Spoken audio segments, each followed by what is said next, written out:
So Hey, everybody. Yeah, we're just trying to gonna- problem solve given the weather situation, and want to make sure that everybody is safe. So as of right now, our plan is that we're gonna do the presentations today as planned.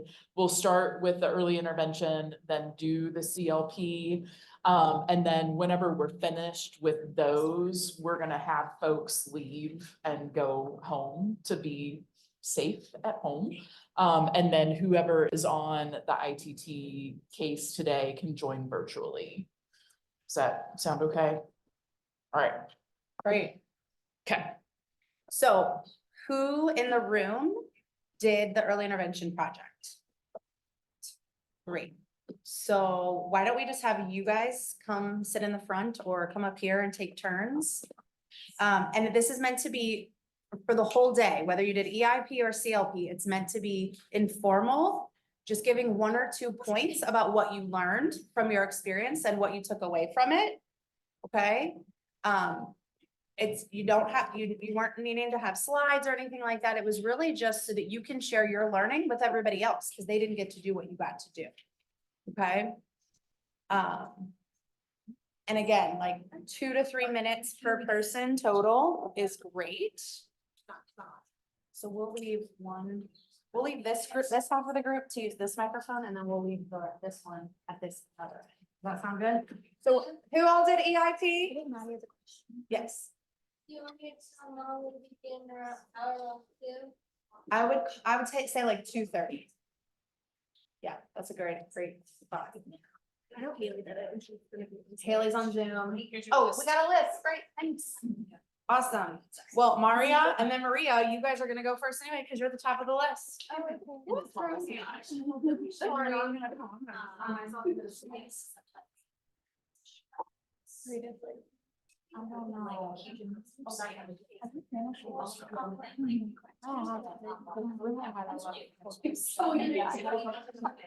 You're Nicole.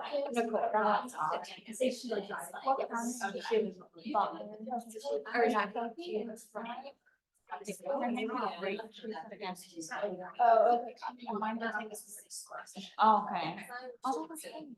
Yeah. Somebody else. Okay, I'll just go ahead and start. So, well, I guess one of the reasons why I did early intervention is because it's like spans from ages 0 to 3. And I felt like that was a lot of what I didn't get to experience with my brother because I was also between 0 and 3. So when I was going to a lot of these house visits, I didn't really know exactly what to expect, but what was nice is I could kind of compare it by talking to my mom afterwards and seeing what her experience was. I would say one of the biggest highlights was that they would try really hard or try to ensure that it was the same person, like the service coordinator would come to each visit.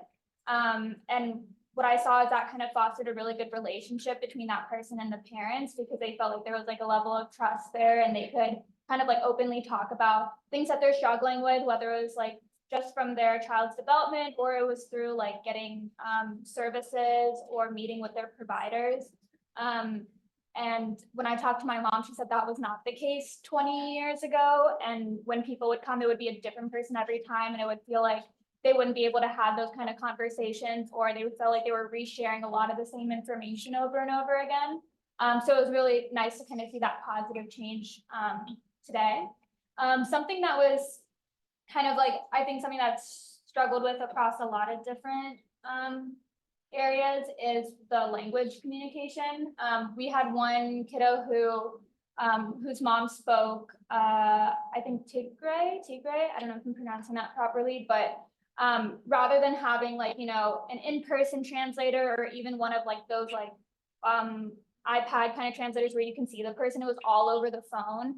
And there was definitely like just a disconnect in that meeting. And at one point, you know, like as a child normally does, grab the phone, hung up on the translator at one point, and we had to call back and kind of restart and go through the same like kind of quality process before we could do it. So it just kind of seemed like that was an additional barrier that we see in a lot of places, but specifically in the home setting, because there was also less funding to get like an in-person translator. So, but overall, I feel like I learned a lot and, yeah. Maria, if you want to share anything.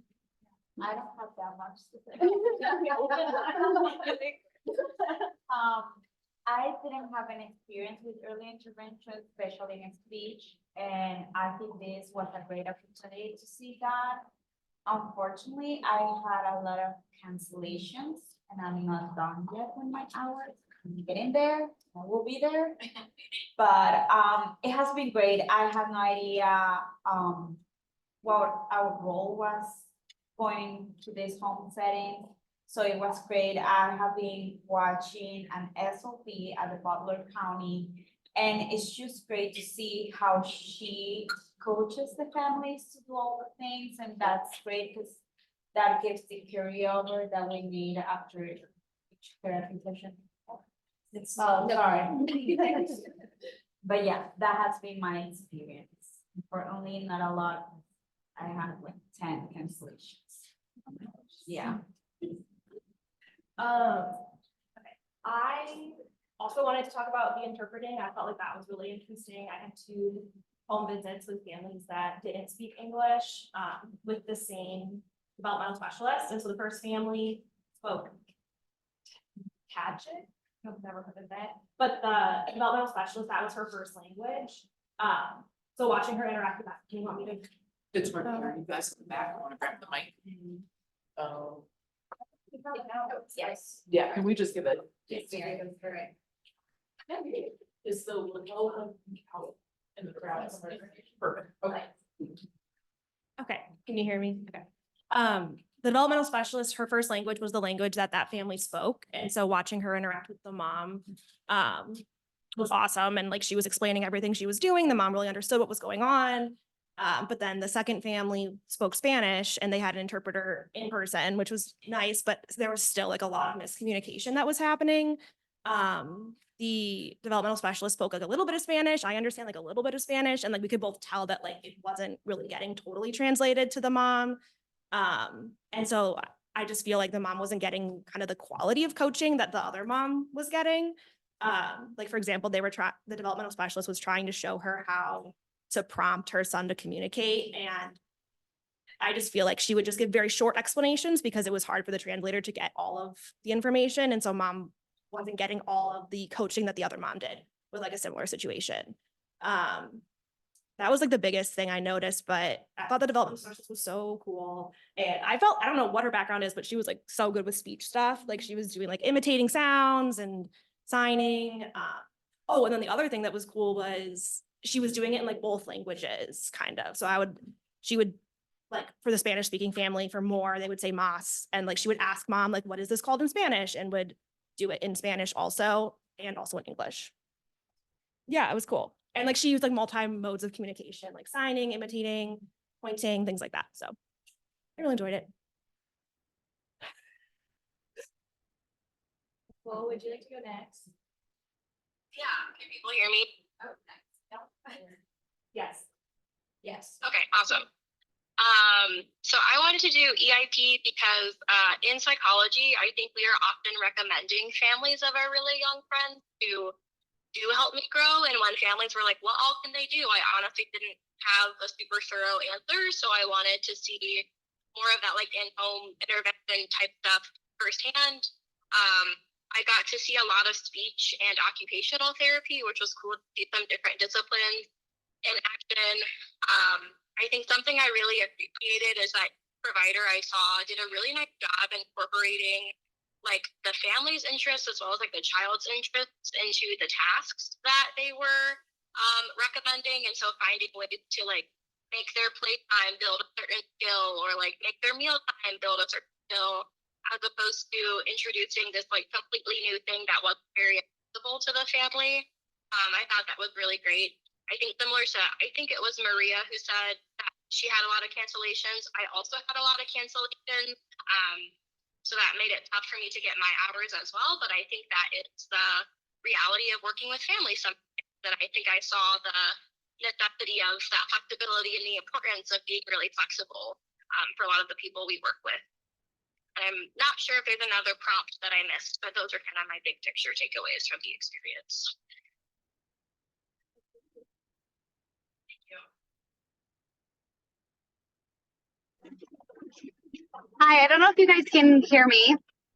But I also, this is Anna, and I also did early intervention as well as the community service learning project. And I also had a really great experience because I feel like I often do refer kiddos to early intervention, and I didn't have a great grasp necessarily on like what it was and what all it entailed. So I did have the opportunity to like, go with another physical therapist and see kind of what it's like.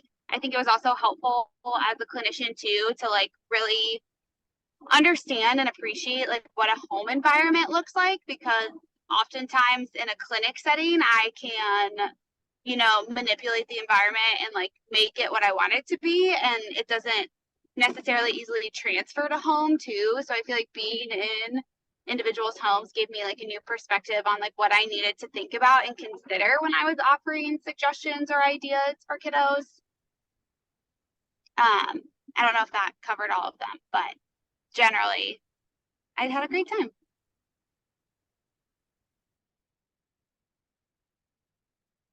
Else in Zoom land who did EIP? Wanna go next? Yeah, I can go next. Can you guys hear me okay? So I did EIP because similarly, I am always referring children to early intervention. And so I wanted a better understanding of what that process looks like. And something that I wanted to highlight that I've been able to have experiences with. I've had previous experiences in residency with doing like the home visits and things like that. I was able to shadow a couple of those in residency. What was new for me this time was being able to be part of the meetings where on the like the program side where they sort of divide up the cases and triage who might be best suited based on their training background for which cases, which I thought was a very interesting sort of triage process that they engaged in.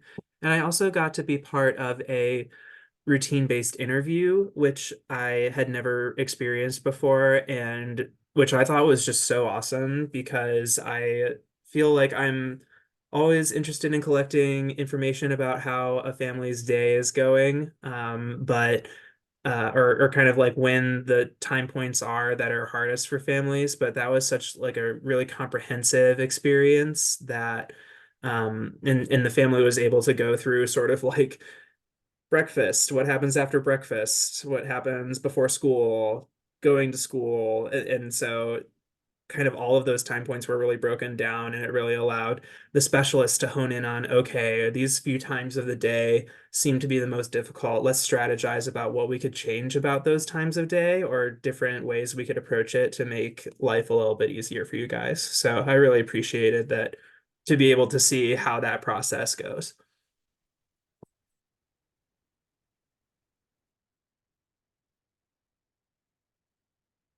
I can go next.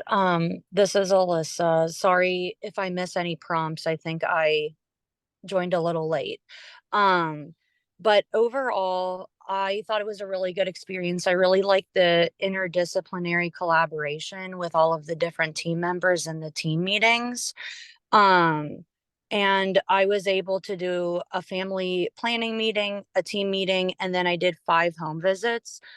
So previously in my social work experience, I've done home visits before, so that wasn't anything new to me. But what was new was being able to see the early intervention specialist, because like everyone else, I put a lot of referrals in for my kiddos. One of the speech therapists that I shadowed, she also links up with an Every Child Succeeds worker. So I got to see both of them in one session work with the kid, which was really interesting. And I was really glad that I got to see both sides of that. Everyone was a little different. I followed a speech therapist, and then I also followed a case manager, and they both practice differently. So I was glad that I got to see both ways that those individuals complete their home visits. Overall, I thought it was a great experience. It was a little hard getting my hours. Some of the communication was hard, and just kind of working around my clinical schedule was difficult. But overall, I think I got most of my hours. There was one family home visit where it seemed like mom was needing a little extra support. And afterwards, I felt like it was kind of a missed opportunity being able to follow up with mom and provide extra resources. The workers said that they were meeting mom where she was and they didn't want to keep repeating themselves to her, but I feel like sometimes repetition is good for families. So I just felt like in that situation it was a missed opportunity, but overall I think it was a really good learning experience.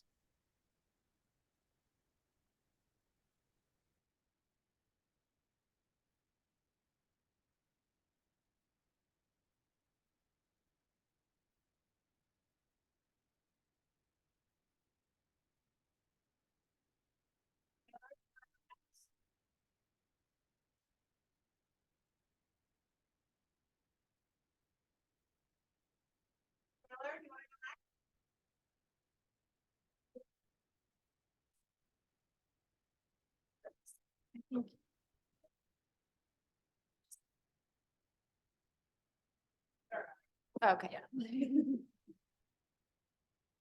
While we wait for Taylor and Haley to be able to do their report back. Oh. Who's here?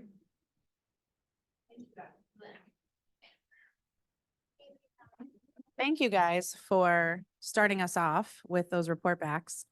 Yeah, there's really not specific prompts. But we just have a couple questions I think that we wanted to go through. I would love to hear maybe one thing that you reflected on from like an implicit bias perspective related to being in someone's home. I think a couple people alluded to it, but maybe something that like, tell us, oh, I really had a thought, oh, this child doesn't have a whole lot of toys, or, oh, this child has too many toys, and that's why things are a hot mess. I mean, that's what I think about my own home. But just curious, things that you challenged yourself by being in someone's living space in this project.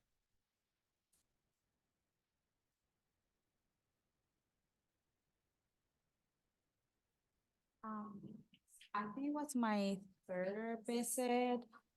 I saw the SLP and mom talking, and the child was like left away with no toys. And I was kind of wondering if that was a normal home visit since it was my third one. And it kind of like made me reflect how important it is to also get the child in the same environment as mom and the SLP were talking. But yeah, that was kind of, I don't know, it was interesting.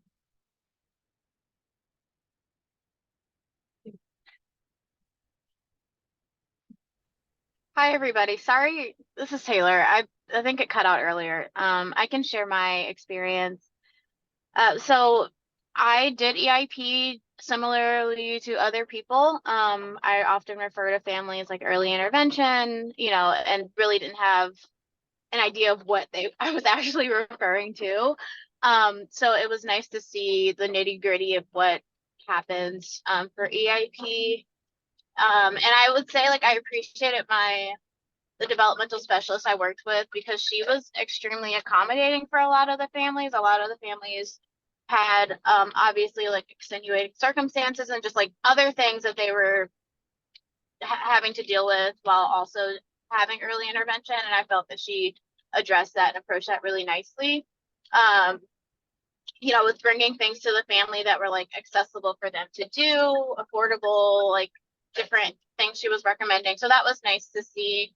I overall had a really, really like nice experience. I thought it was valuable to see what that process entails. As far as like implicit biases, I don't know if I noticed any. So I don't know if I have anything valuable to add for that question, but just wanted to throw my little 2 cents out there.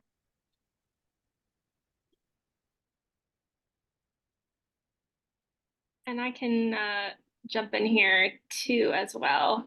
Hello, everyone. So I was able to see like 2 very different appointments. And as far as like the question about implicit biases, it has been something that I was able to reflect on after doing the observations. Particularly like the 2 families that I saw were different in many aspects as far as like how many parents were in the home, like what resources like fun, colorful toys and really big open space. And the other family was like a single parent home in a smaller living area in a not in like an affluent neighborhood.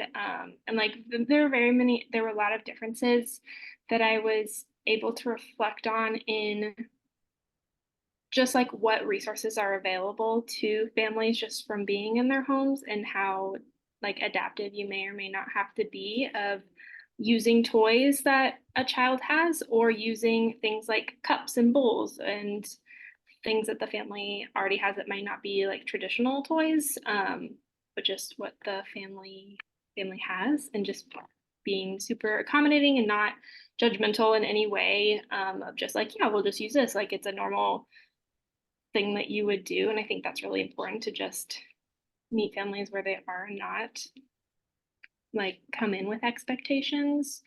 There was something else I was gonna say about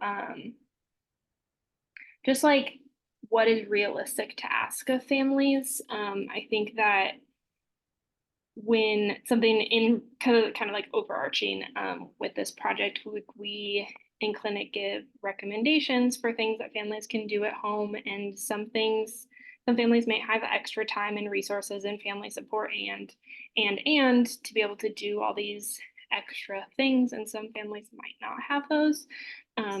So maybe just think of what, when we're talking about families to like go home and do other things, like what is realistic or not realistic for a family sometimes. Sorry, that was really long-winded and a lot, but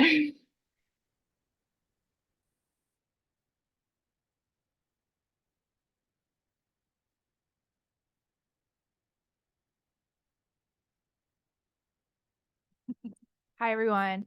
Thank you so much for sharing. I'm Erin. So I know we've all been on lots of emails with our county friends. So it's nice to see you all and that you all ended up being able to actually do some of your visits. I was wondering if anybody was able to observe a virtual visit. Something that's really differed in the past year really is that early intervention visits have like been trying to transition to all back to in person since COVID. So just wondering if anyone could, but with that being said, there are still some virtual visits that are happening. So I was just wondering if anybody was able to observe one and could compare the 2 experiences and what that looked like.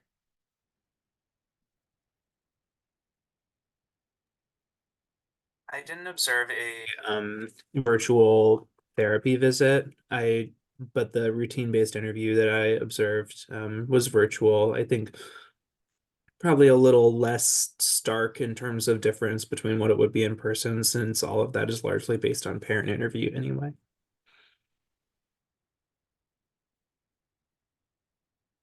Thanks, Brad. Yeah, I'm glad that they're like, did you know they were like all in person again? That's, yeah. That's why there's, upwards of 10 cancellations. A day. I can just tell you, I didn't actually ever do like a ton of home visiting work in a state system like this, but I did some supervised visits for child welfare when I was in graduate school.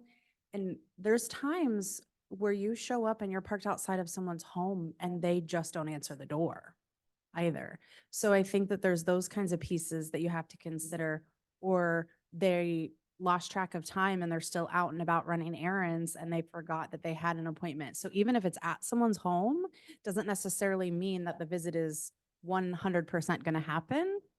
And that's why I think you know, the push to go back to all in person is great, but I still think that just like we've done in healthcare, there needs to be an option for those backup appointments, especially, I think, Maria, you said it best, like these are very naturalistic interventions where they're doing a lot of parent coaching. I can tell you during COVID, I toilet trained a ton of kids virtually because it's all parent coaching, right? Like you can do a lot of this work virtually. So yeah, I just think considering that from like an advocacy perspective, a legislative perspective, what, you know, takeaway there. Another question I had, I think one person alluded to it, maybe it was Brad, was the transdisciplinary team meeting. Could you guys, those of you who saw one of those, speak to kind of who took charge? How did it differ from our ITT sessions? Or what did you take away from those all staff kind of meetings?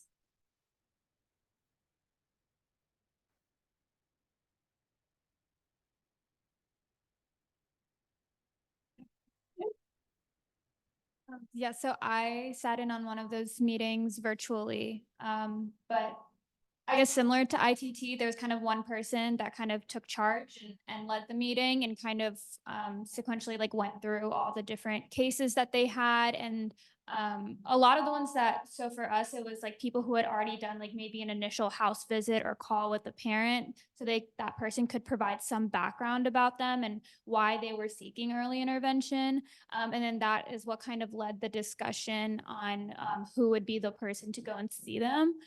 In my meeting, it was both kind of from experience, but also just like availability. So it was just like if it was this time of the day, if there's only like one day and one part of the day that works best for a parent, it kind of limits down like how many providers could go or how many service people could go to that house. So I saw it a lot more based on time, but I thought it was a pretty efficient meeting. Like they're all like seemed to know each other very well. So there'd be occasional side chatter and just kind of like talk about their experience. I remember there was like one particular case where I think it was a parent who has been trying to refer their child multiple times. So the first time they went and did an assessment and they found that he didn't qualify, but then they've done it like a second time and he didn't qualify. And this is now the third time that they were asking for someone to come and check in and do another assessment. So I thought that was pretty interesting. And it was kind of like a conversation between them where they didn't know if it was more so just like the parents concerned because there was another child in the house who had some developmental delays and they just wanted to really be on top of things because they had a hard time doing so with the first child. But also like just trying to reassure the parent that it's like sometimes like you just need to give them that time to grow and you need to give them that space to figure out their own timeline because it's not going to be the same for every single person. So. Okay.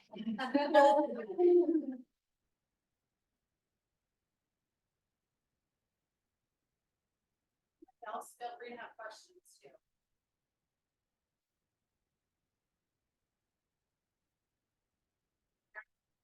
Okay.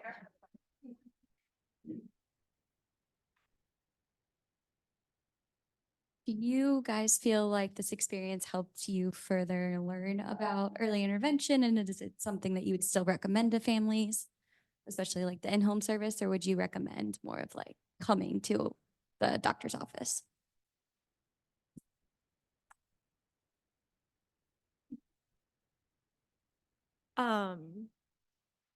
Yeah, one of my families was actually asking about that. They're from Argentina, I think, and they were saying that when they lived there, they had like lots of services like in a clinic format, and they were trying to understand like how they could get those services here, in addition to the early intervention. And I think they kind of had a conversation. The developmental specialist like explained, well, you have to go get an evaluation, and that's how you would get all those services. But I feel like she was helping her understand and advocate for that here. I think it was helpful for the mom to have someone to go to about that. So yes, like this person was coming like twice a week, but mom wanted more. And this person was able to explain to her like the process here in order to get those services. But I mean, yeah, I'd recommend it. I think parent coaching is always the way to go. And I don't know how much of that happens like in clinic, but yeah.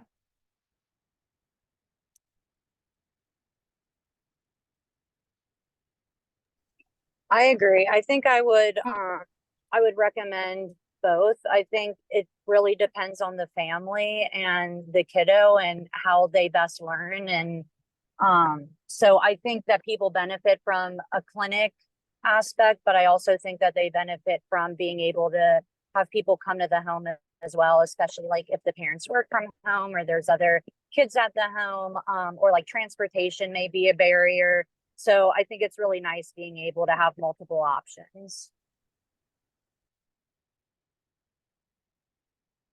Yeah, I really second everything that you guys have said. But I think that some families certainly do feel more comfortable having services in their home. And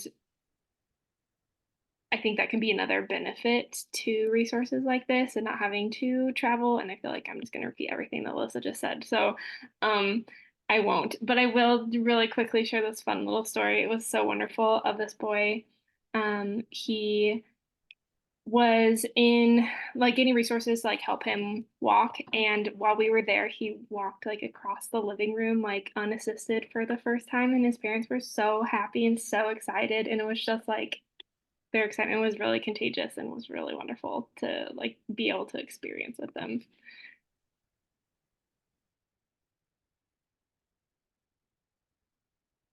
I think from like having been in the general pediatric setting, I think early intervention can play a really important role for families of just literally having like another set of eyes to look at a child in whom, we might be concerned about developmental delays, and have someone who can be in that home environment and see and meet the child where they are. It's really challenging to assess development accurately in a like well child examination that lasts between 15 and 20 minutes. And it is also challenging to have parents recall their child's abilities as measured on an ASQ or a similar instrument sometimes. And so having that like in person, just that other set of eyes can be really valuable in determining, is this child just need a little bit of support in a couple of different areas, but is expected to progress fine and do well? Or is this a child who's really gonna need some more intensive developmental evaluation and support down the line?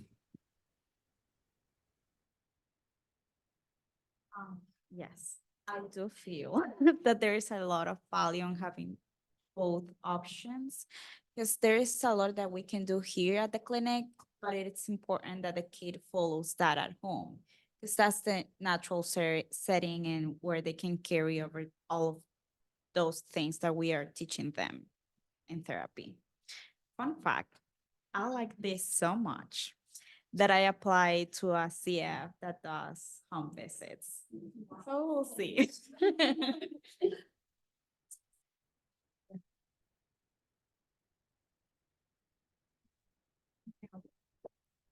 So I really like your reflections, and a couple of things came up for me that I just will get on my quick soapbox about. I think if you are finding yourselves in a clinical situation where you are not engaging the parent or the caregiver directly, and they are maybe sitting in the waiting room or sitting in the side of the room and not actively engaged, take this as a lesson to challenge why that is.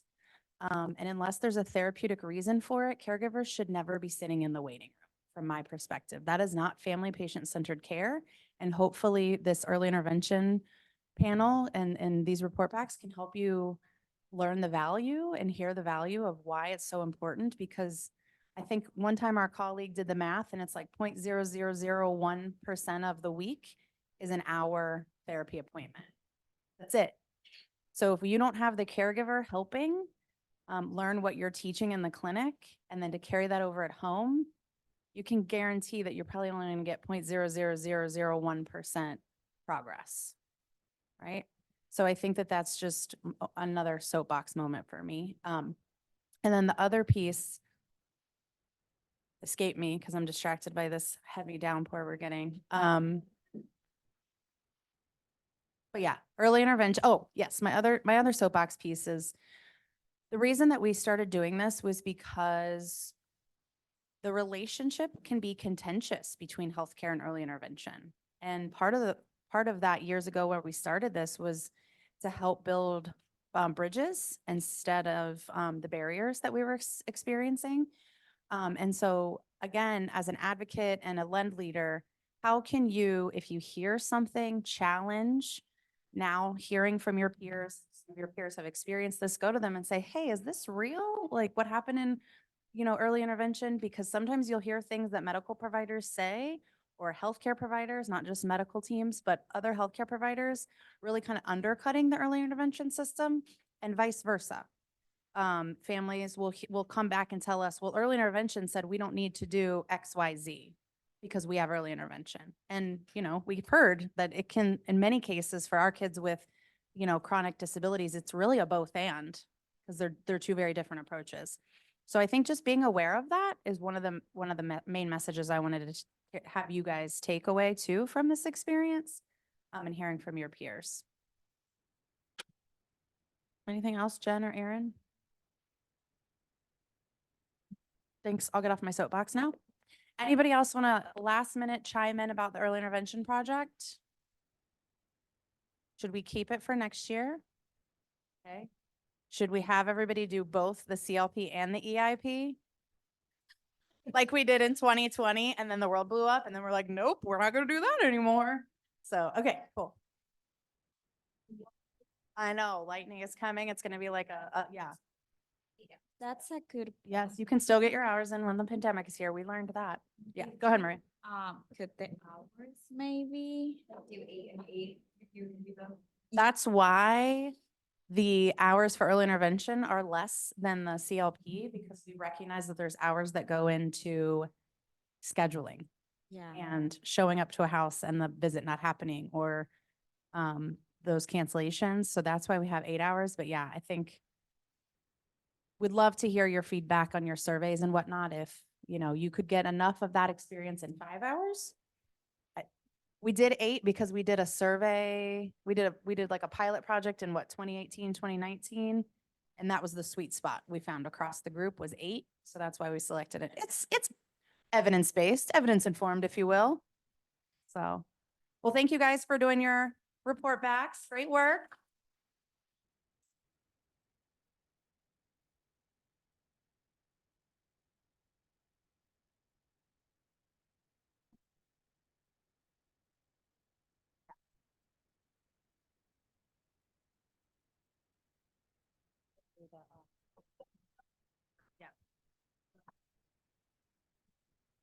Can Zoom Lane hear me?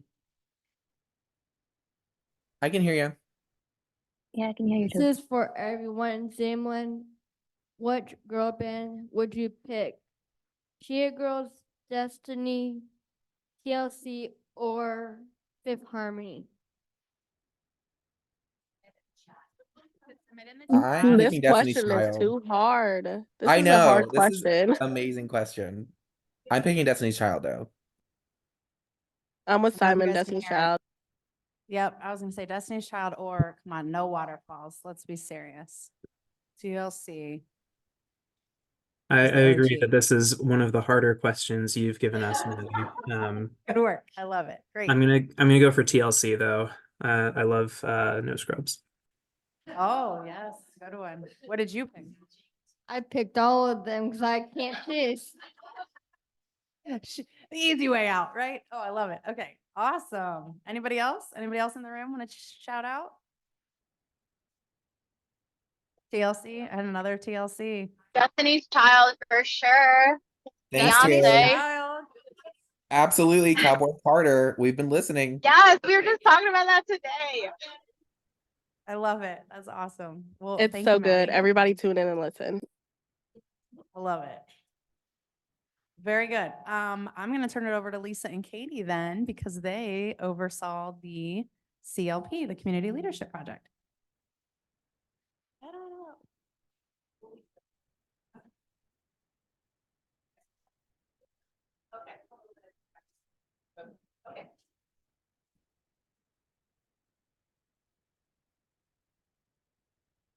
Hey, this is so fun. You're coming up to the end of Lent and everything's coming in like a waterfall all at once, right?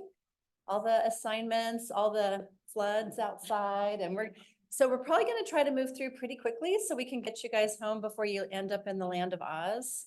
We don't want that to happen. So Katie is transitioning into this position, so she'll be full-time next year. And so. Oh, I will? Oh, yay. Okay, it's happening. Surprise. Yeah. So, Okay. so we're excited to hear about the projects that you've all done. Some people that are together in groups, what we can do is go order by order. So people that have done the same thing, like the art museum or Special Olympics or what have you, we'll have you go together, because a lot of times your experiences are kind of similar and you can sort of play off that. If you're not done with your hours yet, some people have reached out to me, and Katie's aware of that too. So we have until the end of, the Lent calendar, but obviously if you're struggling to get them, and one or two people have reached out about that. I know we've had some concerns with Special Olympics that I didn't really know about until more recently. So I know you guys have been trying, but if you need help getting those, or we need to switch you to something else, please let me know.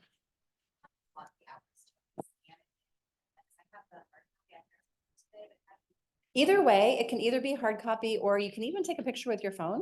That's totally fine, and attach it to an email. If you don't have access to a scanner, that works too.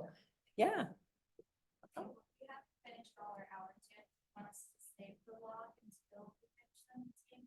Yeah, that would be great. Yep. If you just want to shoot me an email, if you can let me know. Some people have already done that with like an update mid-year about where they were on their hours, but like with a timeline, when you think you're going to be finishing it, so that I won't be harassing you or anything. And then if you haven't turned your reflections in yet, please do so, and that goes on Canvas.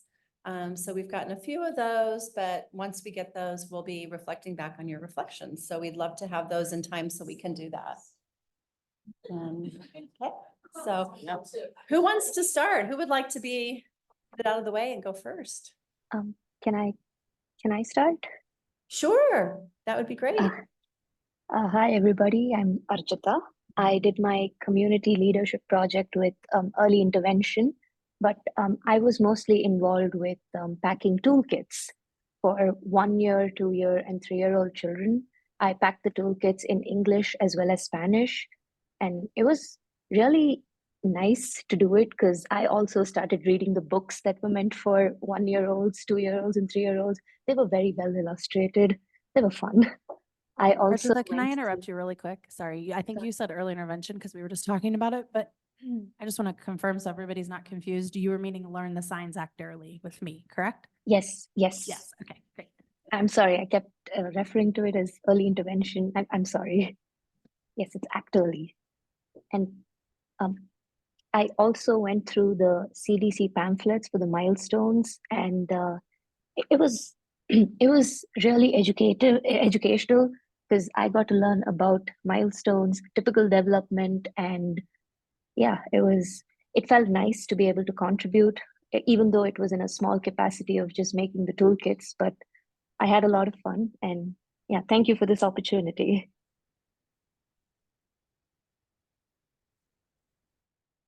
Anyone have any questions?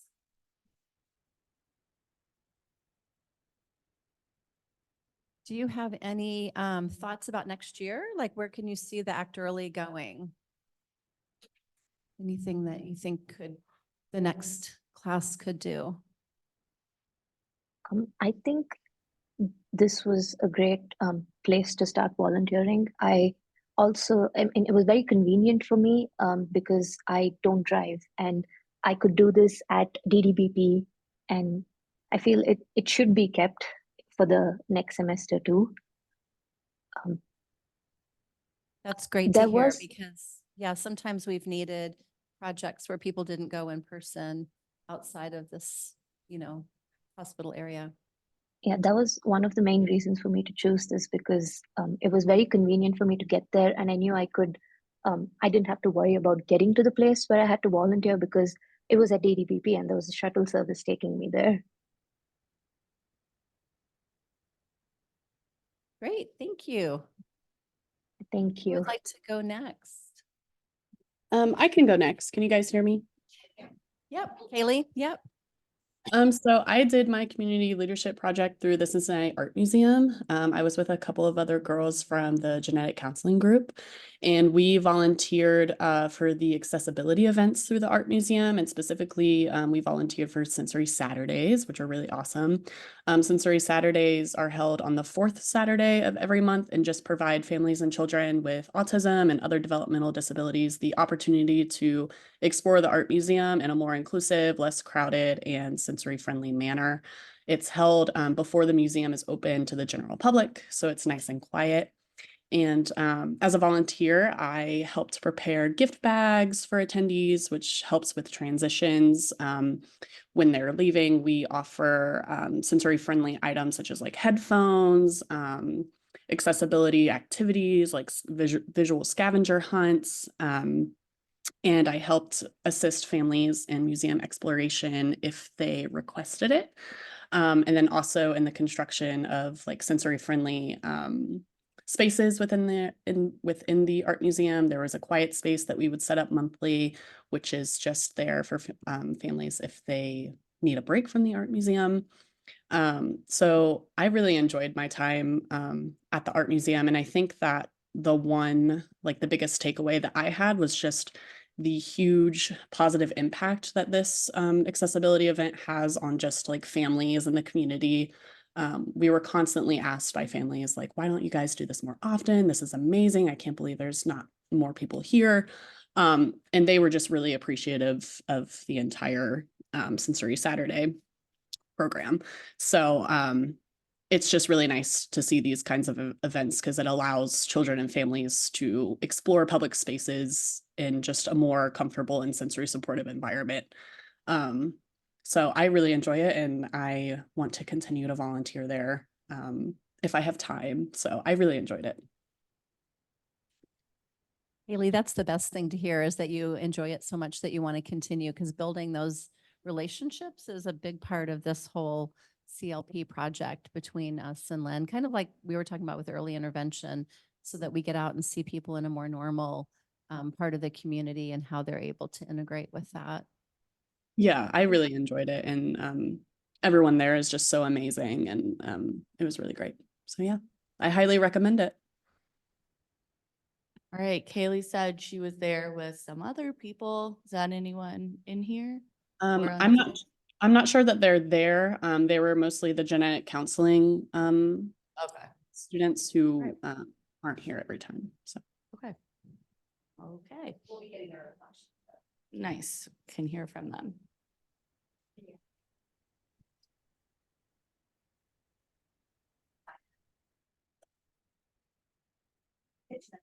Oh, who was it? Did you say yes? So grab, hey, so Simon and I were at Visionaries and Voices, which is an art studio in Northside. And it's super chaotic and super amazing all at the same time. I've been familiar with the organization for a long time. Never really attended it. But it's great. It's for adults with disabilities, and they are able to participate in whatever medium they want to do. Some of the works are incredible. They actually have a fundraiser coming up in May that I'm attending and bringing 10 people with me. So I actually am trying to support it even more. I'm going to continue to volunteer there. I'm actually going to a workshop Thursday night. So it really was something I now want to do more of. In my world, I mean, I'm spend a lot of time volunteering, and I spend a lot of time in the community. There was crossover between some of the people that my son interacts with at Kenny Anderson and at Visionary and Voices. So it was kind of funny the first couple of times when they would see me and they're like, what are you doing here? Like, you're Ken Anderson. And I'm like, and I'm Len. And I'm everywhere all at once. But Simon and I had a good time. I mean, I think when you are interacting with adults, which is why I think it would be really beneficial to keep it, it's much more peer-to-peer work. Like, you're not teaching or mentoring, you're kind of side by side with these people and like sitting and having lunch with them or creating something with them. And they're just like funny. And, you know, You can talk about TV shows that you watch. I mean, you're just kind of having a shared experience, and seeing artistically what some of these people can do was just mind blowing. I mean, I plan to bid on some art, so it's going to be pretty awesome. But I also wanted to say really quick to Katie, because I did do some of your Be Well and Be Move, and I kind of did that on the side too. And there's just so many opportunities out there. I think that the drawback to Visionary Voices is just their schedule, because it's Monday through Friday. There's no weekend.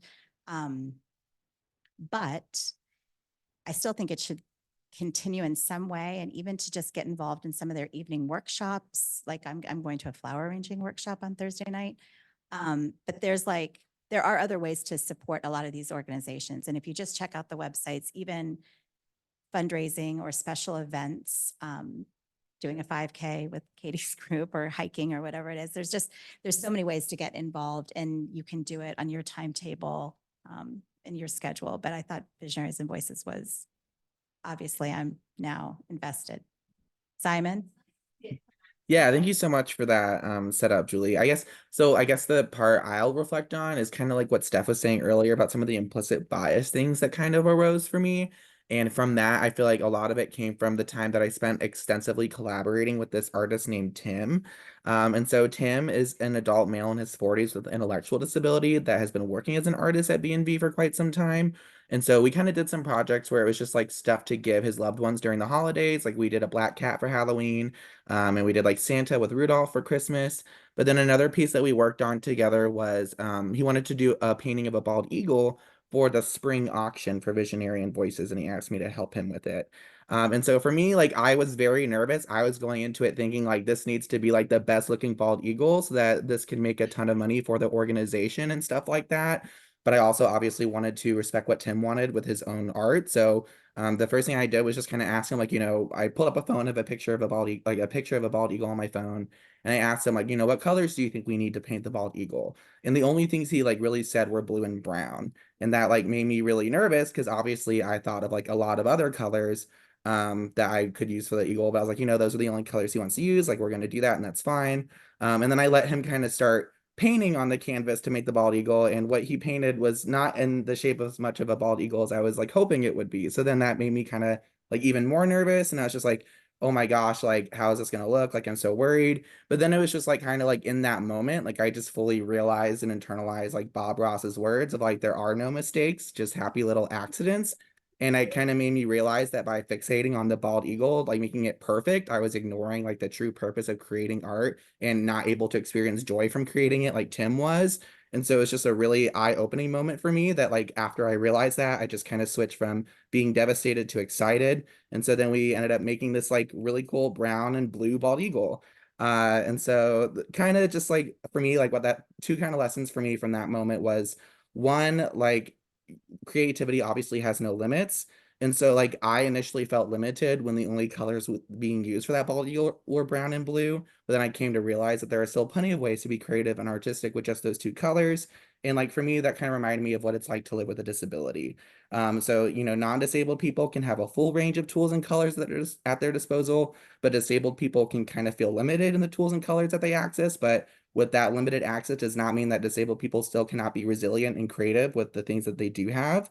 And it's kind of similar to that strengths-based approach, finding out what someone is good at and highlighting those things. And then the other lesson is just that, I was definitely heavily imposing my own idea of what success looked like to Tim by suggesting additional colors like orange for the beak or like black for the eyes.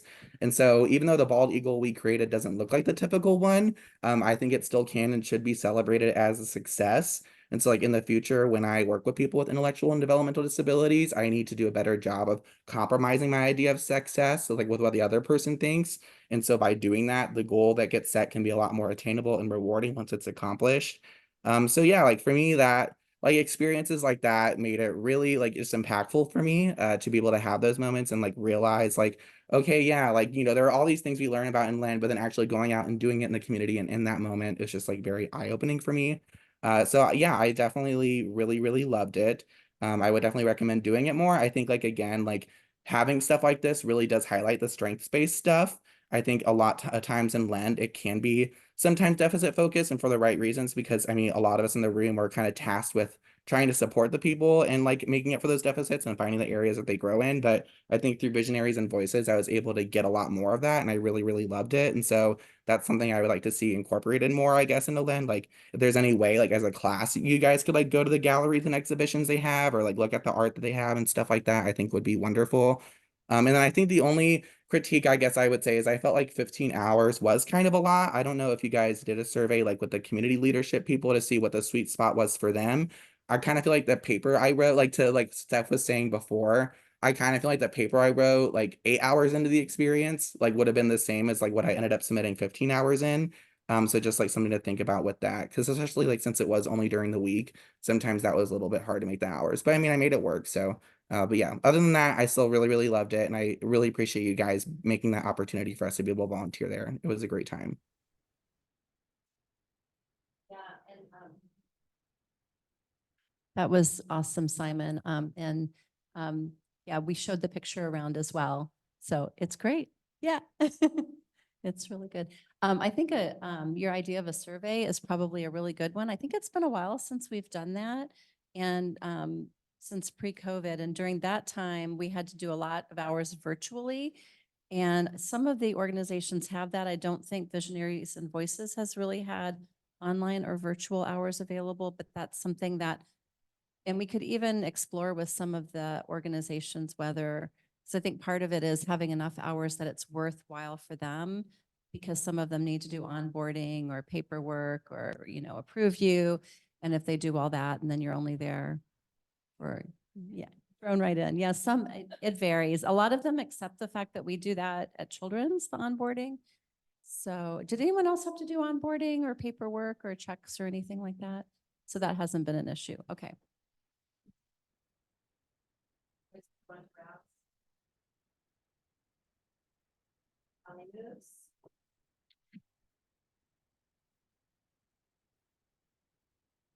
All right, so I did the CB Moves volunteer community leadership project with Cincinnati Ballet. And what CB Moves is a class designed for individuals with developmental, neurodevelopmental, other disabilities. And it can range in ages of students anywhere from 4 to they have adult classes available. But they're really meant to get kids like out and moving, give them something social to do, and then give them like a fun way to work on some of their different like social and physical like strength goals. And it's designed in collaboration between the Cincinnati Ballet and Cincinnati Children's OT and PT department. So it's a really, really cool class. And my role as a volunteer was I was an aide to a student. So for each class, each student gets assigned a volunteer in order to help them with like maintaining focus during class, working on certain goals. And so I did 2 classes each Saturday, and I had 1 student for each class. This class is like one of my favorite things about living in Cincinnati. I look forward to my Saturday mornings every week. I've been with the same kids the entire time I've done this. So I started a little before Halloween, and I still do this every Saturday. And I've been with the same kids every time, and like getting to watch them grow and like develop not just like in their goals with ballet, but then also like socially, and seeing like how they interact with the kids, I think has been really rewarding. I think like the biggest takeaway I've had is I think like when you work in a clinical setting all of the time, it's really easy to kind of forget how important that social aspect can be for development for kiddos with disabilities. But like watching how like each child would like develop their social skills and like develop friendships with like the other kids in the class, I think was really, really impactful for me. Like one of my biggest memories was my second student that I work with has recently been having a hard time with engagement. And so like she'll sit down and like not want to dance. And one of the other kids in the class came over and was like, Molly, do you want to dance with me? And like was like getting her up and like getting her moving. And so I think that's been like a really impactful thing. And then also just like getting to know these kids and their families and like being able to like enjoy dance class with them and like watching them like really grow. I have really really liked it, and I really like my buddies that I work with. So yeah, I don't know if there's anything that I missed talking about, but and I think I was with Anna as well. Yes, I was just gonna say, can you guys all hear me? Yeah. Okay, cool. So yes, I also did CB Moves with Raz. And it was definitely one of my favorite parts of the weekend. It was worth getting up and getting, in a dancing mood. They're all so cute and clearly love to be there. I also had consistent buddies while I was there. I had one buddy who had Down syndrome, and then I had another one who had some genetic things that, and she required using a lift during class.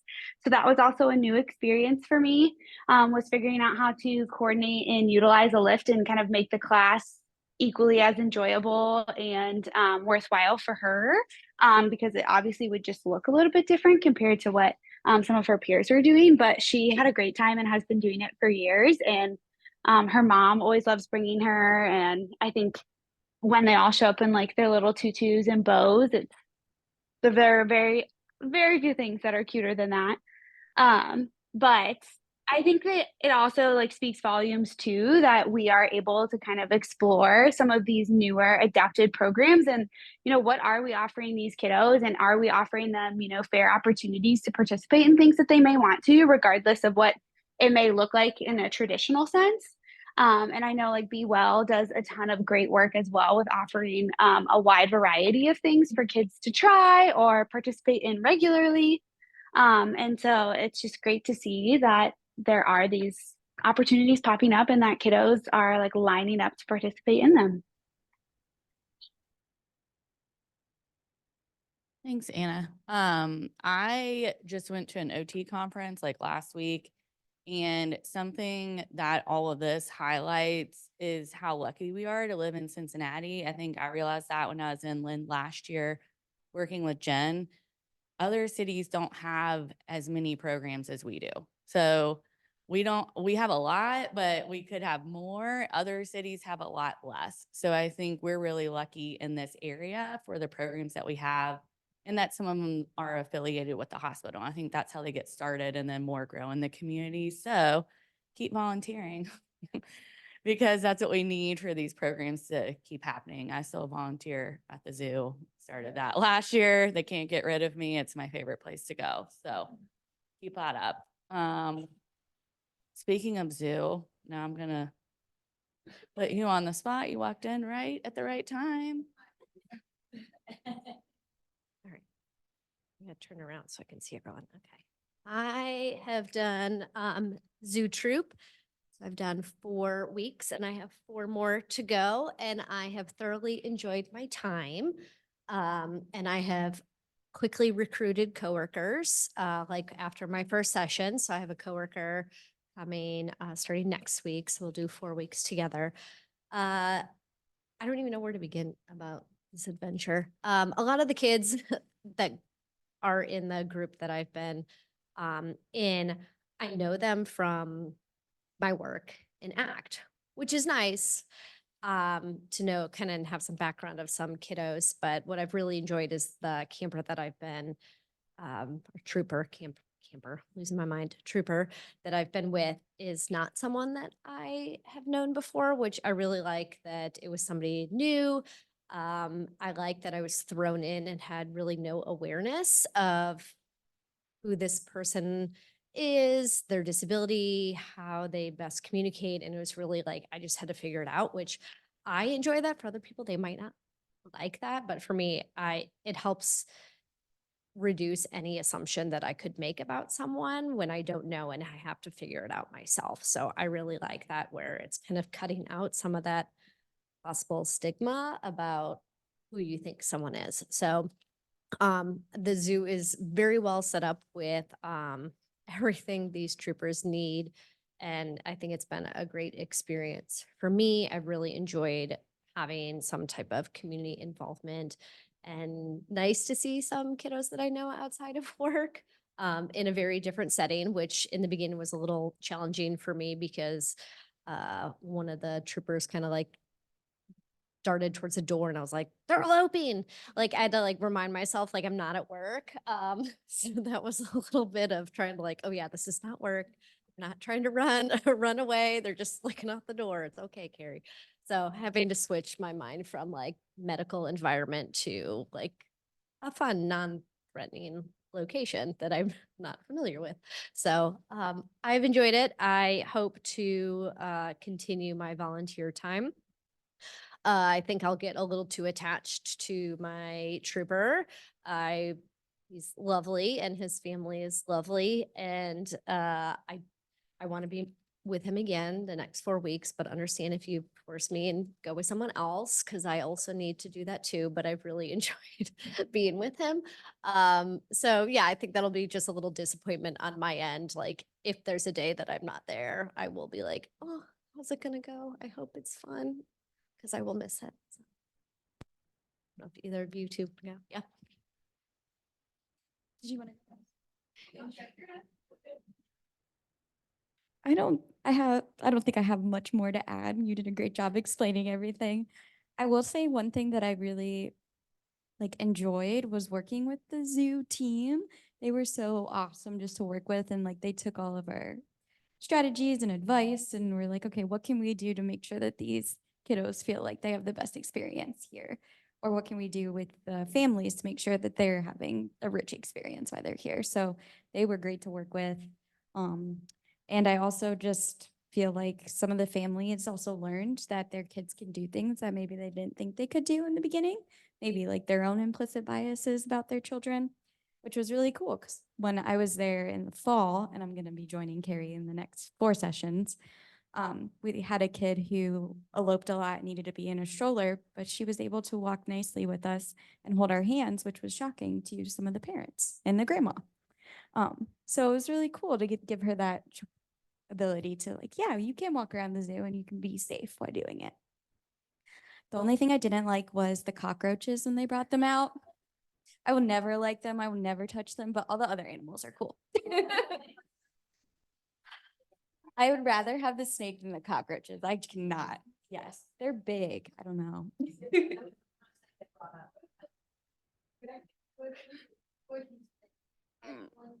It's not my favorite, but the cockroaches, I'm like, those can go. Yeah, it was really cool to see how much the kids love the animals and were able to pet them. Yeah, I felt like that was such a great summary of all the highlights, and the lows being the cockroaches, the creepy crawlies. But other than that, yeah, I looked forward to it every week. And being in the past 2 sessions has allowed me to just see the kiddos grow so much, face some fears with some of the animals, and also growing their self-advocacy skills in the group that I was in. We had a really sweet moment where one of the kiddos who has visual impairments, like kind of looked me on the shoulder and asked and explained to me her visual impairment and asked how, and like stated how she could experience the experience better with the animal encounters, which was so cool to see her kind of using her voice to advocate for herself. So that was so nice to see that this is such a supportive environment for her that she can practice those skills. Trying to think, I think, yeah, it was just so lovely to see families enjoying the zoo in the ways that they can, and in accessible and sensory friendly ways. The zoo is like an institution here. I learned that when moving here. Like Fiona is just like everywhere across the city. So just I felt like I really felt the pride and the enjoyment that families could feel being able to enjoy the zoo and learn in kind of the environment that helps them the most. And I think something else Carrie said really resonating with me is like kind of turning off your work brain a little bit. Like in psychology, we sometimes are having to push kids really hard to get the testing that we need to get done, or, you know, to allow them to reach their therapy goals. But I think just like turning that brain off a little bit and just being creative with how the kiddo is going to experience the experience and the way that they want to and the way that they learn best. And just being really flexible with that has been awesome. Yeah, I feel like that's everything I had.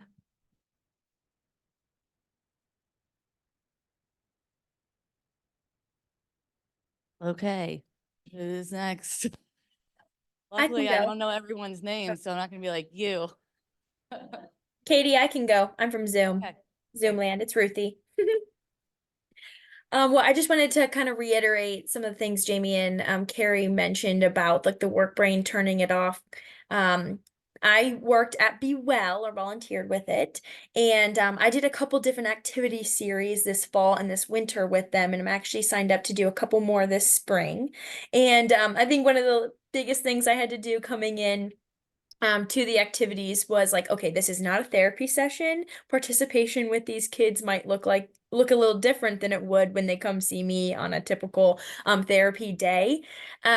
So my job, it was fun as my job was more just to be their friend during their activities. So I participated in martial arts, in the skiing day, and I'll do the hiking, the adaptive hiking.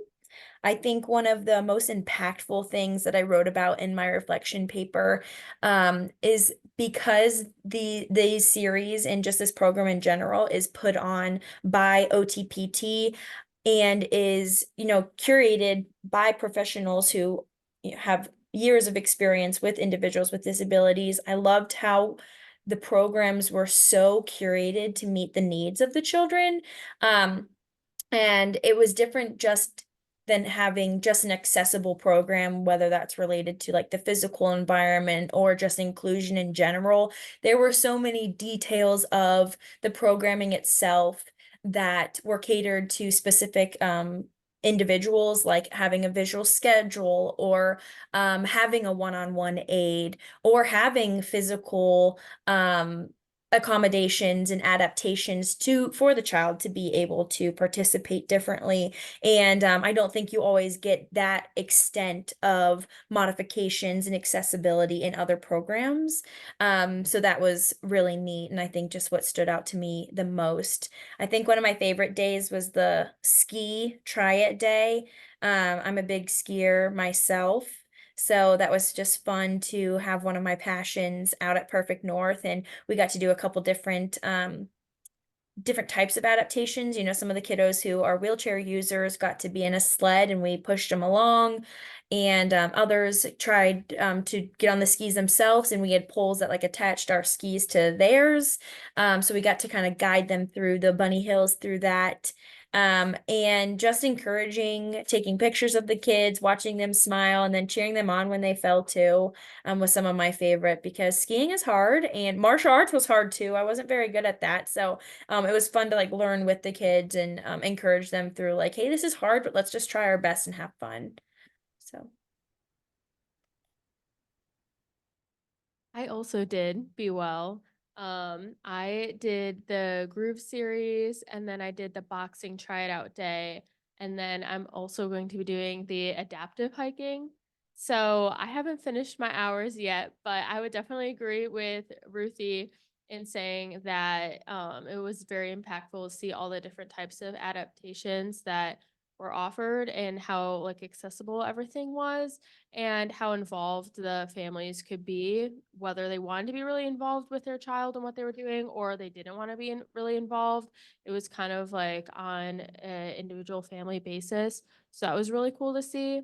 I also really appreciate that Be Well offers so many different options for sports, because I feel like a lot of different children wanted different types of experiences. Like some of them were more introverted, some of them were extroverted, and or some of them wanted more like contact sports, or some of them wanted more like light playful ones like dancing. So having all those different types of things was really cool.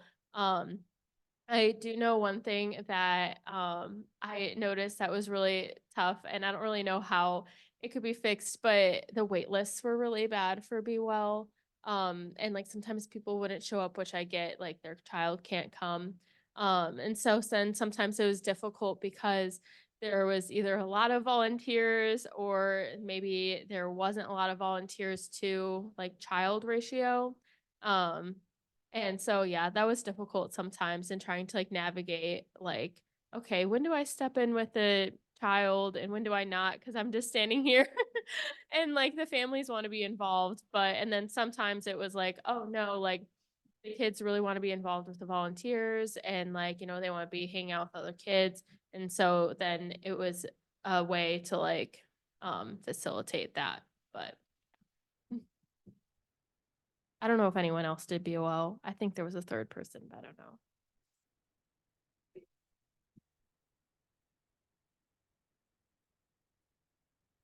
Thank you for the feedback. Guess who is supposed to train the volunteers? Me. So that's a work in progress because guess what? We didn't used to do anything. And then I did Lind and I'm like, we need to do a better job, which is also where the visual schedules came from. So, you know, we're learning and growing. So I appreciate the feedback because we want the kids and families to have a good experience, but also the volunteers, because that's what keeps people coming back. So. Like navigate sometimes with some like things I did, it was like, okay, I know exactly what I need to do. Then other times it's like, okay, all of this is really involved right now. Like, I don't want to like push any boundaries. So it's kind of just being like a role model. I feel like that was a lot of what I did for crew, but then for boxing, it was a lot of like, okay, like let me help you. Like, let's, you know, like this is how you do it, and like working with the kids like one-on-one. We're also trying to figure out how to get more consistent participation, but when you offer programs for free, it just is what it is sometimes. You have 40 kids the first week and then half of them show up the next week. So.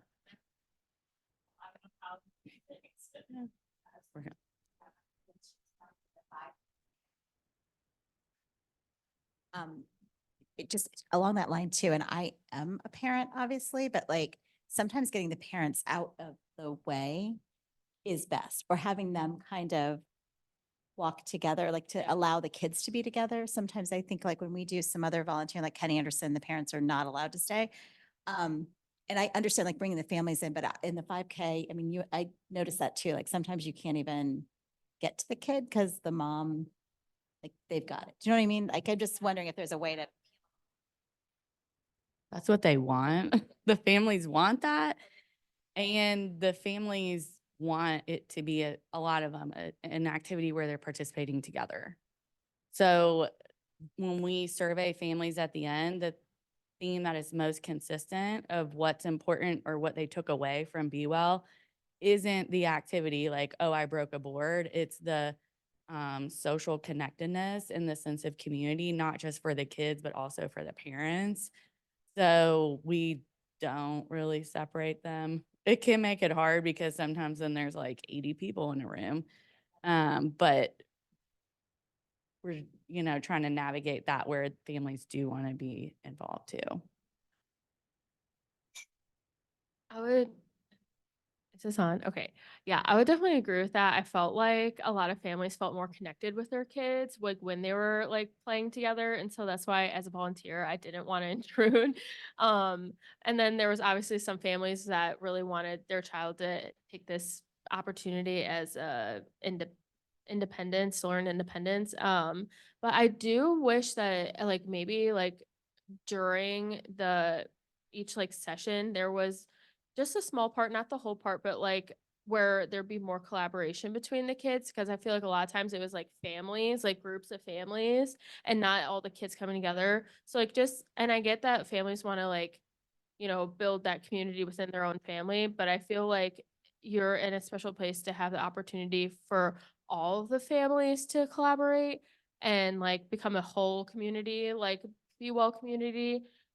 So like if there was an opportunity, like even just like 10 minutes of like, you know, get with a buddy, find, you know, even parents, like find a buddy and like all like, you know, do this thing together, whatever it is, like whatever sport and like figuring out that way. But All right, taking mental notes. It's in there. All right, I think, did you want to share?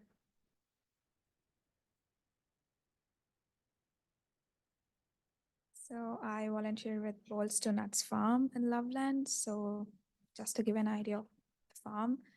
So they run adaptive cooking classes, both for kids and adults, and it's free and it's every weekend. So it's very convenient to go every weekend. So the kids class is 2 hours long and the adults class is 3 hours long. So my job is to just help them and to make sure that they are having a very safe environment with the tools the equipments that they're using. I think it's a really nice place and it's really cool to see the kitchen that they have built, which is very accessible. And they have all this adaptive equipments like cutting boards, the knives for each and every kid and for the adult based on the disability that they have. So they have every equipments I think it's the very first time that I saw a lot of equipment which is very adaptive to every individual. And I think it's a really good place because they have been helping kids and adults to gain that independence, to work in their kitchen later on, and also to build the community connections. So I think it's the same kids and adults that I've volunteered from. I mean, I started volunteering last fall. So it's the same kids and adults that they come every week, and they have classes every 2 weeks or 2 times in a month. So I think that's all I have to say. The name? Bolts to Nuts.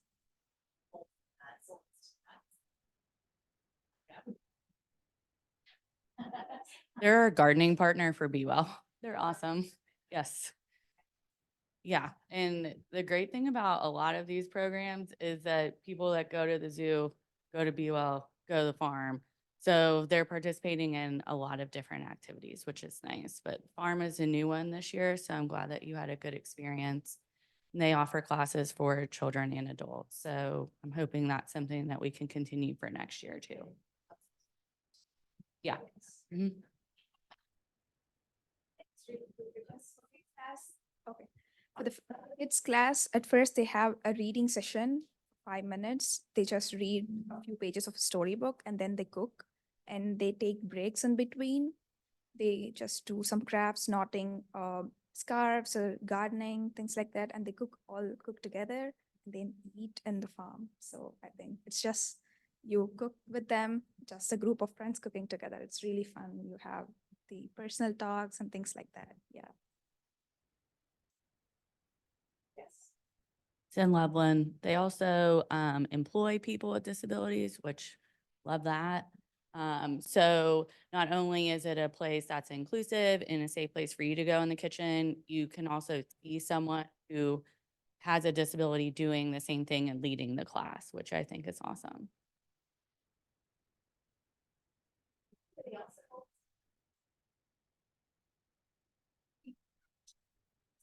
Genetic counseling, maybe. You have your hand up?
That's awesome. I'm so glad that you got to reconnect with people from when you were younger.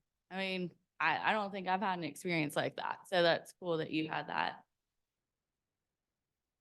Yeah. So I volunteered with, oh, Go ahead, my fault. I volunteered with the Down Syndrome Association of Greater Cincinnati, which I've been connected to since probably 3 or 4 weeks after Ari was born. So I just feel like I owe so much to them because they really have been there for us. But I'm on a few committees and I'm leader of a few groups. So it's been a lot of planning and then some participation as well. But there's been all kinds of activities we've done throughout this Lent season. The Buddy Walk T-shirt distribution days. There's been activities out at a kids gym. So we plan like a story time with a local author, and then the 5, 6, and 7-year-olds got together for a play group and reading session.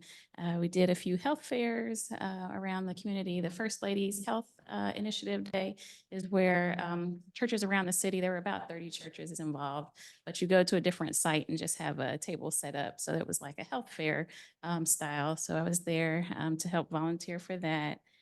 There was a marathon day we did for Down syndrome awareness. That was back in October for just an awareness day with Run United was that organization. We partnered with them. And so we were able to do a walk as well as the runners were able to run, but kind of included everybody. We do also our group outings, different dinners, parent rest and relaxation sessions. We do different connections from age groups for the grandparents group. So it really is an organization that's there for everybody from birth until however old you turn, there to support. And working with Down Syndrome Association, I believe they were connected at one point with LEND, but since I've been there and like talking about LEND, they are welcoming any future opportunities as far as volunteers. I mean, there's tons of things, sports, tutoring, there's cooking classes, martial arts, there's bowling, there's things for everybody all year round. So tons of ways to get involved. Yeah, we'll look into that. Thank you. Can I go now, or I didn't know if somebody else was talking. Go ahead. Okay, I also did the Special Olympics, as well as Sarah. So I did the CLP project because I just wanted to have some exposure and experience in the community outside of the medical field. And I absolutely love the Special Olympics. I am doing the tennis practice. As just like Sarah, I'm having like some hard time like getting all my hours. Practice is only an hour, but I don't know how to play tennis. I mean, like I understand how to play tennis, but I'm not a good tennis player. So when I went there, they had me one-on-one with a guy. He had autism and he was like really, really tall, and I was teaching him how to like hit the ball. So I'm thinking, you know, if it goes over the net, then he did a good job. But apparently that's not the case. There's like a really unique technique to hit the ball so it goes over like how you want it to. And I didn't know that. Like the coach showed me, but I didn't fully understand at the time. So I guess I was teaching this poor fellow wrong how to even hit the ball. So the coach came over, and my like implicit bias, my like unconscious bias, because I was like really gentle with him, and the coach came over like, no, this is wrong. He needs to move his feet and his arm needs to be like this. And he was like moving his arm for him and like being like real strict and tough with him. And I had to kind of realize like that's what a coach is, you know, like that's how they are. I played I ran track like 7 years ago in high school. So like my coach was really tough on me, like Victoria, get over them hurdles. So that's exactly how he was with him as well. So once the coach kind of realized that my tennis skills were to the floor, he put me in the intermediate group. So I was really like doing like shared experience with everybody else that was there. They had like a beginners, an intermediate, and then like the experts who were practicing. So I was in the intermediate group because I knew like a little bit, but not enough. And I was also just practicing with them. So the people who were in the intermediate, the persons with disabilities, there were many different people. One of them had autism. Another one had Down syndrome. Um, um, and so they were teaching me, like Victoria, you need to move your feet, you need to hustle and things like that. So it was really a teaching moment for me more than I was able to volunteer there. I was more of a participant in just learning how um, to play tennis as well as just, being peer to peer and having these shared experiences with them, learning how to play. Um, and just really encouraging them. I think that was the biggest impact I probably had there was just, after they hit the ball, like just being like, good job, you did great. I'll always give a compliment like I'm trying to be like you, like I'm trying to hit the ball and it go exactly where I want it to because I'm hitting the ball and it's going towards the ceiling or it's not even going over the net. So that was my experience. I'm still doing my hours, but I absolutely love it. Thank you for sharing. I had a similar experience with pickleball. So I had never played, but I'm like, everybody plays pickleball. This will be fun. I can do this for Be Well. And I was very bad. And the participant that I was with was yelling at me because I was so bad. I'm like, hey, like, I think we're supposed to be nice to each other. I also see her everywhere at every activity. So I guess we're just kind of friends now. So she can talk to me like that. But you can try new things like tennis. But I think that all of this highlighted that there's so many activities out there that it's really easy to find something that is like something you're good at or something you're interested in. And then it makes it easier to participate and help others participate as well. Learning, like you could learn, and that's kind of cool if you actually have someone that you're working with like Victoria who is going to push you. It seems like that might be everyone. How about in Zoom land? Everybody share?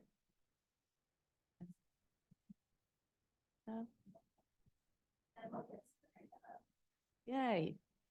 Yeah, use this window. Be safe. Thank you, everybody, for all of your positive experiences because you're out there as ambassadors with the community and the amazing way that you've worked with them just shines a wonderful light on Lend. And we appreciate you so much for taking your precious Saturdays or evenings or even time during the day to go to these various organizations. And I know they appreciate you just as much as we do, as well as the families and the participants who you helped. So thank you. Give yourselves a round of applause for a year well done. Folks have asked about IT and what time that is gonna start. We didn't really have a set time. Just please get home safely and join. Join ITT when you can, if you didn't hear that in Zoom land. Thank you.